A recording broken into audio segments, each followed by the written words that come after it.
It is May 25th, 2018.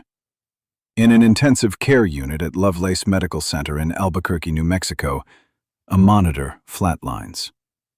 The patient is a 33-year-old woman from Honduras named Roxsana Hernandez Rodriguez.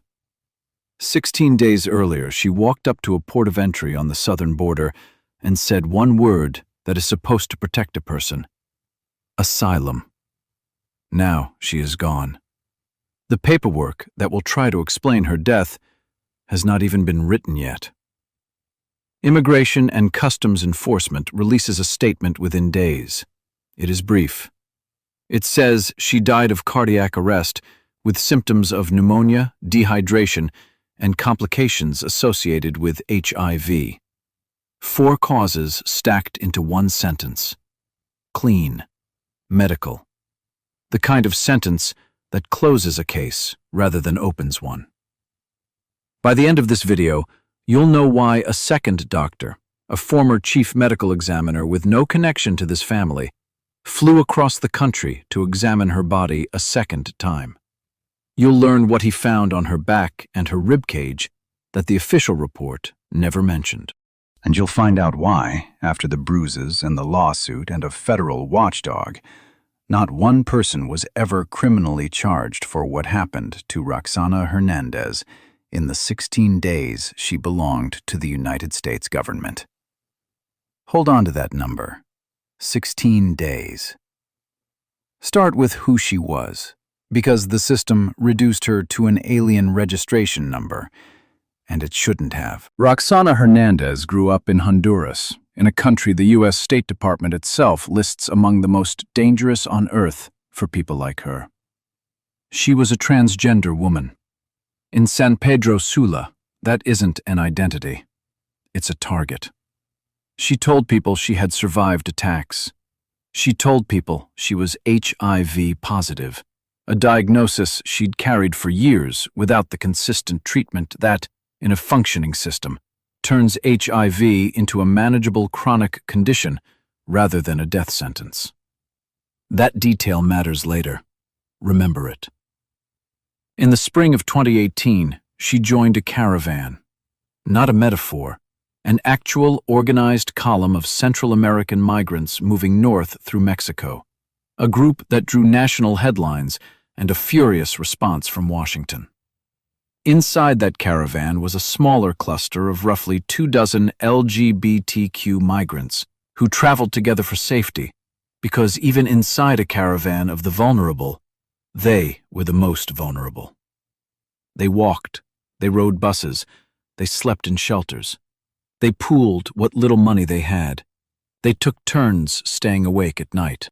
They learned which towns to move through quickly and which shelters would turn them away at the door.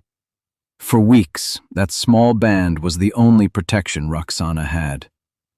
In early May, they reached Tijuana, the last city before the line. On or around May 9th, 2018, Roxsana presented herself at the San Isidro port of entry, south of San Diego, the busiest land crossing in the Western Hemisphere. She didn't sneak in. She walked up to a federal officer and requested asylum, which, under U.S. law, she had every right to do. That's the legal reality the rest of this story keeps colliding with. She followed the process. The process is what killed her. Here's the first thing that doesn't fit. Roxsana was sick when she arrived, or became sick almost immediately, and she was HIV positive, a fact she didn't hide. A person with that medical profile is exactly the kind of detainee an intake screening is designed to flag. So why does a visibly ill, HIV-positive asylum seeker end up cycling through some of the coldest holding cells in the federal system instead of a hospital? The answer is where this stops being one woman's tragedy. Migrants have a name for the first place ICE and Customs and Border Protection put you. They call it the hielera, the icebox.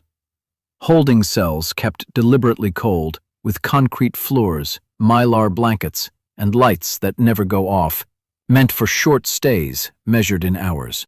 Detainees describe lying shoulder to shoulder on bare concrete, unable to tell day from night, asking for medicine and being told to wait.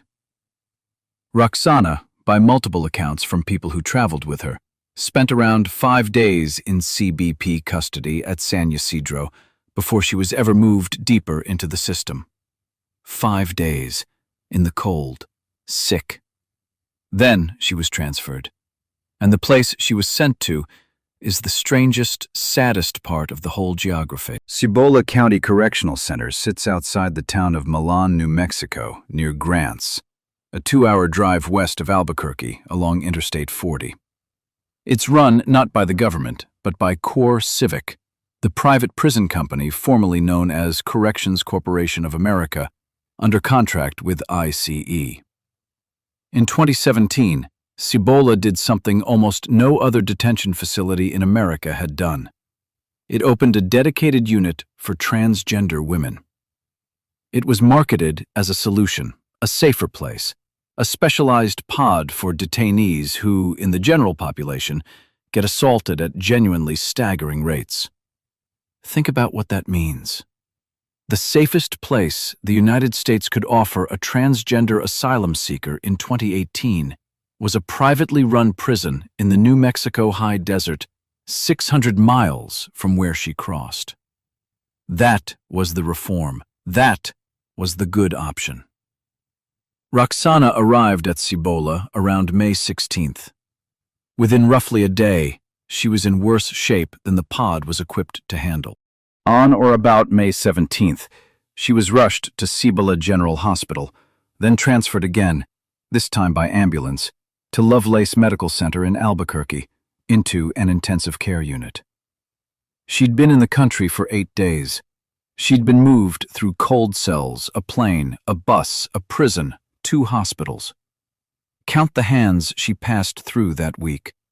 Border officers, transport contractors, prison guards, intake nurses. Not one of those stops ended with her in a hospital bed until her body had already started to fail. Now she was in the ICU, and she didn't leave it. For a week, she fought. On May 25, 2018, she died.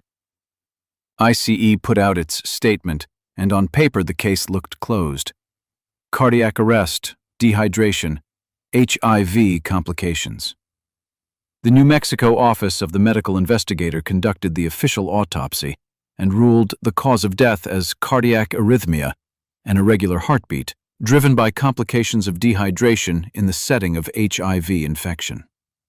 A sick woman with an underlying illness who became dangerously dehydrated, whose heart gave out. Tragic. Natural in the cold language of a death certificate. Nobody's fault. That could have been the end of it.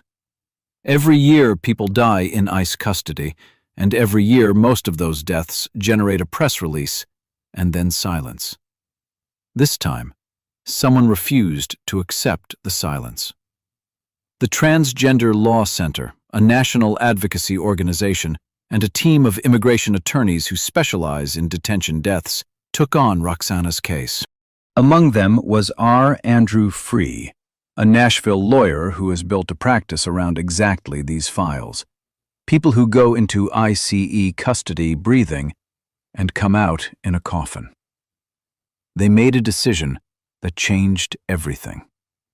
They commissioned a second autopsy, an independent one, paid for privately, performed by a doctor with no government paycheck riding on the result.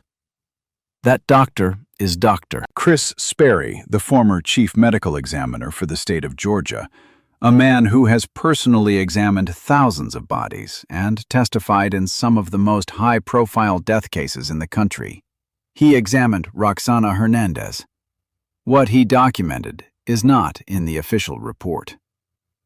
Bruising, deep contusions across her ribcage, marks on her back, on her wrists. Injuries, Sperry says, are consistent with being handcuffed and physically abused while restrained. This is a woman who spent her final weeks entirely inside a chain of federal and contractor custody, every hour of it supervised. And the independent pathologist is describing a pattern of blunt force injury the state's autopsy simply doesn't address. You might be thinking the two reports could both be right, that a dehydrated HIV-positive woman with an arrhythmia could also happen to have some bruises, and that none of it changes the underlying cause. That's exactly the argument the government's version invites you to make. Sperry's answer is that the bruising isn't incidental. His conclusion? Roxsana was severely dehydrated and physically abused. And the abuse combined with the failure to treat her, the untreated HIV, the missed medical windows, the days in cold cells, to kill her. Same body, same death. Two completely different stories about how a person ends up dead. The difference is a set of marks the official report left blank. Remember the second doctor from the start of this video. This is why he mattered. Without Chris Sperry, complications associated with HIV is the last word anyone ever writes about Roxsana Hernandez. With him, that sentence becomes a question the federal courts have to answer. In November 2018, the lawyers do the thing that finally forces the machine to open its own records. They file suit. The wrongful death claim lands in the United States District Court for the District of New Mexico. It isn't aimed at one villain. It names the chain. The federal government under the Federal Tort Claims Act, covering ICE and CBP. Core Civic, the private company running the Cibola facility. And the private transport and medical contractors who moved her and were responsible for her care. The suit's theory is blunt. Roxsana was visibly, seriously ill. The system had every piece of information it needed. At stop after stop, the people responsible for keeping her alive didn't. This is the part of the story the press release can't survive. A lawsuit means discovery. Discovery means custody logs, medical records, transfer paperwork, the internal timeline of who saw her, when, and what they did about it. The machine that produced a for-cause sentence now has to show its work. Here's the uncomfortable part. A system that moves a dying woman through 5 different custody settings in 8 days, keeps her in cells built for hours-long stays, and only reaches a hospital once she's already in cardiac territory, isn't a system that failed. It's a system doing exactly what it was built to do. Process bodies through space as fast and as cheaply as possible. It discovered, too late, that one of those bodies was a person who needed a doctor on day 1. The dedicated transgender unit at Cibola, the thing designed as the humane answer, may have made things worse, not better. Being sent there meant being sent 600 miles into the desert, far from the border medical infrastructure, far from advocates, into a for-profit facility whose business model runs on a fixed per-detainee payment. Isolation marketed as safety. Sit with the geography for a second. The safe option required putting the most fragile detainees in the most remote place in the network. Distance isn't care.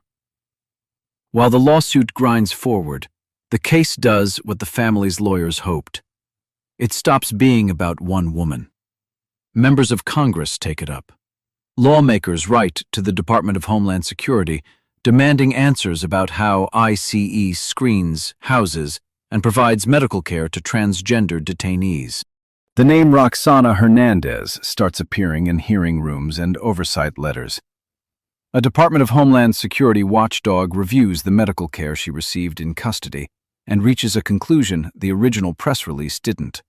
Her care fell short. Not she was sick and unfortunately died. Her care fell short of what ICE's own standards required. Read that again. It's the whole case in 4 words. Her care fell short. The government's own oversight arm, looking at the government's own records, cannot certify that the government did enough to keep her alive. Here's the part of the story that isn't dramatic. It's the absence of one. For all of it, the independent autopsy describing physical abuse, the bruises on her ribs and wrists, the watchdog finding that her care fell short, the lawsuit, the congressional letters. No individual is ever criminally charged in the death of Roxsana Hernandez. No officer, no guard, no medical contractor. The findings that would headline any homicide investigation exist on paper, sworn to by a former state chief medical examiner. The criminal system does nothing with them. That's the payoff of the number we started with. 16 days in custody, and at the end of it, the most severe consequence the American legal system produces is a civil settlement. The case against Core Civic resolves. The parties reach a settlement, and, as is standard in these agreements, the financial terms are kept confidential, sealed away from the public that paid, through its tax dollars and its immigration system, for every stop on Roxsana's final journey. A check changes hands. A number nobody outside the room will ever see. A company that runs prisons for profit moves on to the next contract. Did any of it change anything? A settlement you can't see, and a watchdog report that names no one, can feel like the system absorbing a blow and shrugging it off. The honest answer is complicated. Roxana's death, and the death of another transgender asylum seeker named Johanna Medina Leon less than a year later, in 2019, turned the treatment of transgender people in ICE detention into a permanent oversight fight. Her name is cited in policy debates, in litigation, in the ongoing argument over whether ICE should be detaining medically vulnerable asylum seekers at all. The Cibola transgender unit itself, the Safe Pod, is later scaled back, its future repeatedly in question as the policy winds shift. The reform that was supposed to protect her becomes another thing advocates have to fight to keep, or fight to replace. No law is named for her. No officer stands trial. The reform her death forced is the slow, grinding kind. An oversight report here, a policy memo there, a lawsuit that makes the next family's lawyers a little better armed. It doesn't feel like justice to the people who loved her, because it isn't. It's just less silence than there was before. Here's the detail I can't get out of my head, and I'll leave you with it the way the lawyers left it in the court file. When Roxsana Hernandez walked up to the San Ysidro port of entry, she was doing the one thing the United States tells the world it wants asylum seekers to do. She presented herself. She asked for protection. She put her body inside the system on purpose, trusting it. 16 days later, that same system handed her family a death certificate that listed 4 causes and mentioned none of the bruises. A second doctor had to be hired to see her. A federal court had to be sued to hear her. After all of it, the official record of how the United States government cared for Roxsana Hernandez still comes down to a settlement no one is allowed to read, and a single sentence she never got to answer. Complications associated with HIV. She was 33 years old. She asked for help at the front door. The country she asked never once had to say, in a court of law, what it did to her in the 16 days after she knocked.